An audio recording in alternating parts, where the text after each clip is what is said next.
وسهلا بكم مشاهدينا الكرام بحلقة جديدة من برنامج منا وبينا. ضيف حلقتنا لهذا اليوم عبر السكايب المشخوط الصاعد النازل طماطة. أهلا وسهلا أستاذ، شكرا على استضافتي في هذا البرنامج. طبعا اليوم نريد نعرف شنو المحتوى اللي قدمه طماطة.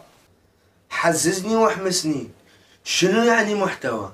يعني فيديوهاتك شنو تتضمن وشلون عرفت على منصات التواصل الاجتماعي والجمهور بدأ يتابعك؟ يا محتوى يا بطيخ، أنا فيديوهاتي مشكل. عجيب، يعني شنو مشكل؟ يم المشكل نوقف، لأن أني شو أسوي؟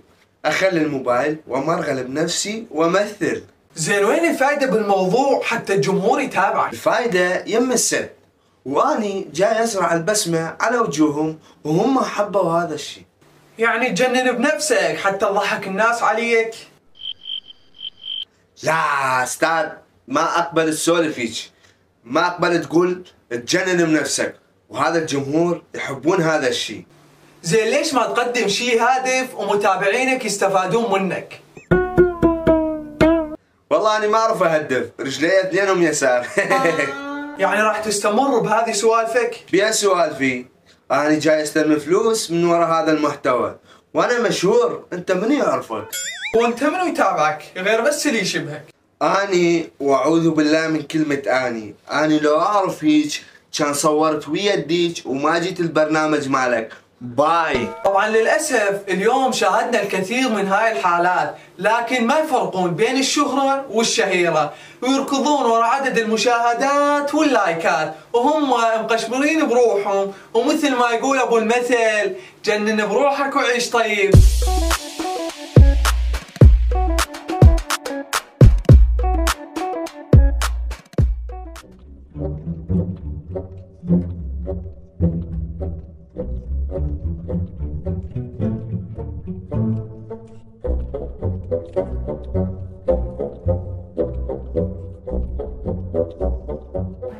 بس كافي راح يطلع البرنامج، كافي خليني اسمع، لا حد يحكي، ما اريد ولا صوت، فهمتوا؟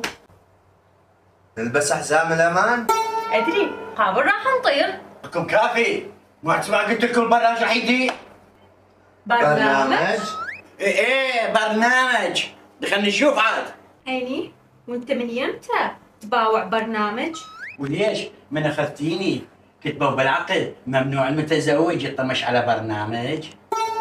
هايو لا عاد ايش قد تحبي؟ ولك يا حب غير هو زلخ روحه علي، خطبني 4 مرات، بالخامسة حتى قبلت. ولا تستقر ليلى علوي غير اني صرت زوج وتورطت.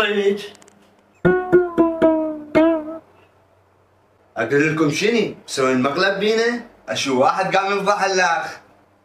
لا حد يحكي، ايه بدا البرنامج بدا.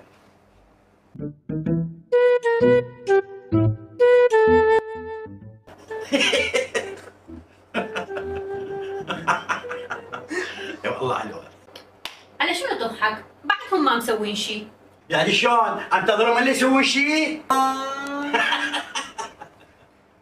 لا اضحك، يا كل ما رد مكانك.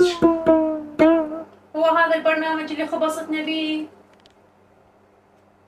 يابا شو هذول الممثلين وجوههم ما تفتح النفس.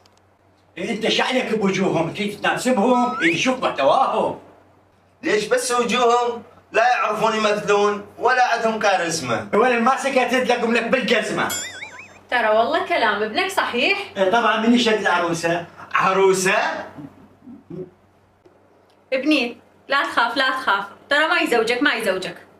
ايه بالقمر يريد له زواج، وبعدين انت شو كلامه صحيح؟ بعدين حضرتك انت مخرجه مؤلفه. لا عيني لا، أنا أم أيودي.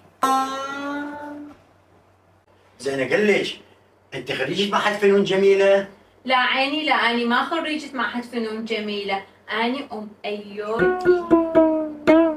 كافي شلون تقولين كلام مش صحيح؟ مو هذول يقدمون لنا محتوى هادف، وممثلين يقدمون لنا شغله حلوه، شيني هذا ما يعرف يمثل، وذيك والله شلونها سمينه وضعيفه، اذا كافي. والله ما صوتك أنا قاعد يمك، أقوم أخبر أختي أحسن لي. انا ما صوتك، تويجي اني راح اقابل اختي يديروا لي حين.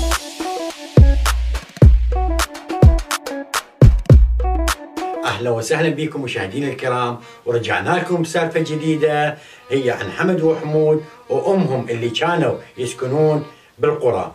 يوم من الايام حمد وحمود طلعوا يرعون بحلالهم، وجت عليهم مجموعه من السلابه رادوا يسلبوهم حلالهم. فحمود من شاف السلابه ختل بحفره قريبه، وحمد ظل يقاتل وينادي على اخوه حمود خويا افزعلي. حمود قال لاخويا حمد انطيهم الحلال وخل نفلت بروحنا.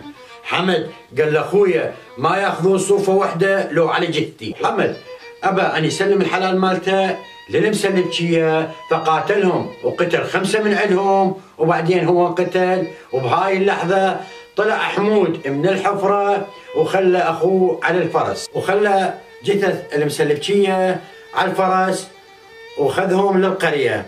ومن طب القريه قام يرمي الفشق فرحا بانتصاره، وطلعوا اهل القريه يرمون الفشق بالجو، والمهاويل تهوس بانتصارات حمود. وقسم من النسوان تهلهل وقسم تبكي على حمد. بعض النسوان سالوها وقالوا لها انت لا حزينه على حمد ولا فرحانه بانتصارات حمود. قالت لهم وهي تعرف ولدها زين، حمد شابع فشق وحمود شابع صير. هسه سالفتنا كم حمودك وهسه دين اللي يثقل بين اوراقه وشعرك كبره بلا حيله. الراتب وينك بدول عينك ابو المخضر سد اسواق. الراتب وين طحن ينطوني بس الخاله وناقص زيت منك ماله. ياهو يعيش بهاي الحاله الله يساعد ابو العماله. الحصه وين اللي اشتغلوا وين؟ لا تبليط ولا مجاري تنطر نغرق هاي اجباري. اغرق نايم وانا بداري